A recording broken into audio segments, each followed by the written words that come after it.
नाम है ग्लोरी। आज के स्टूडेंट आप लोगों को बताने वाले RS. Agarwal math class 6 chapter number 16 exercise 16 का क्वेश्चन नंबर 7। यहाँ पे क्या है, in a triangle ABC if 3 angle A equals to 4 angle B equals to 6 angle C।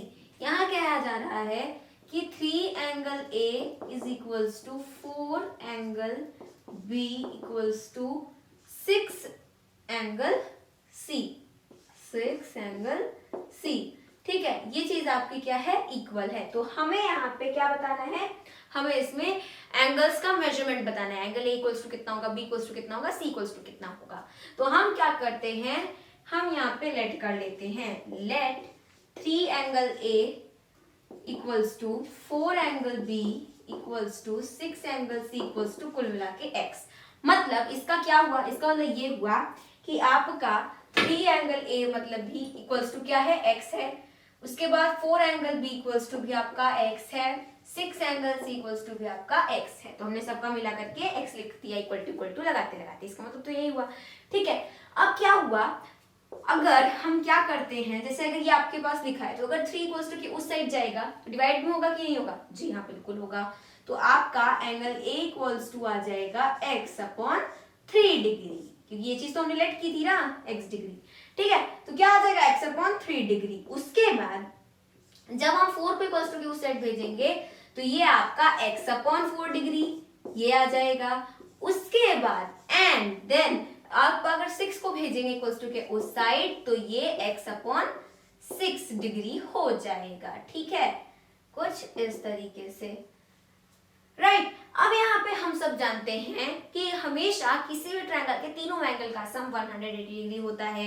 It means x upon 3 plus नहीं, it means angle A plus angle B plus angle C equals to 180 degree. Angle A हमने let किया है x upon 3 degree plus angle B हमने let किया है x upon 4 plus C हमने let किया है x upon 6 equals to 180 degree. अब क्या करेंगे, हम इन तीनों का एलसीएम लेंगे, दैट विल बी 12। 3 4 12 तो आ गया ऊपर 4x प्लस 4 3 12 तो आ जाएगा 3x, 6 2 12 तो आ जाएगा 2x एंड हियर इज 180। अब 4x plus 3x plus 2x, 4 plus 3 7, 7 plus 2 9, तो 9x अपॉन क्या आ जाएगा 12 इक्वल्स टू 180 डिग्री। अब आगे देखिए 9x है, 12 इक्वल्स टू के उस साइड जाएगा तो मल्टीप्लाई में आ जाएगा, कट नहीं करेंगे वरना हमारा जो कैलकुलेशन है वो बड़ा हो जाएगा। तो हम एक काम करते हैं, 9 को इक्वल्स टू के उस साइड भेज देते हैं, तो ये 12 अपॉन 9, 9 1 9, 9 2 18 एंड आगे 0, देखिए छोटा हो गया। तो अब 12 2 24 एंड आगे एक 0, तो x की वैल्यू आ गई 24। नाउ अब यहाँ पे हमने लेट क्या किया था दोस्तों, हमने लेट किया था यहाँ पे नहीं, तो यहाँ x की वैल्यू आ गई 240, ठीक है। तो अब हमने क्या लेट किया था, एंगल A को लेट किया था हमने x अपॉन 3, तो हमारा एंगल A इक्वल्स टू क्या आएगा,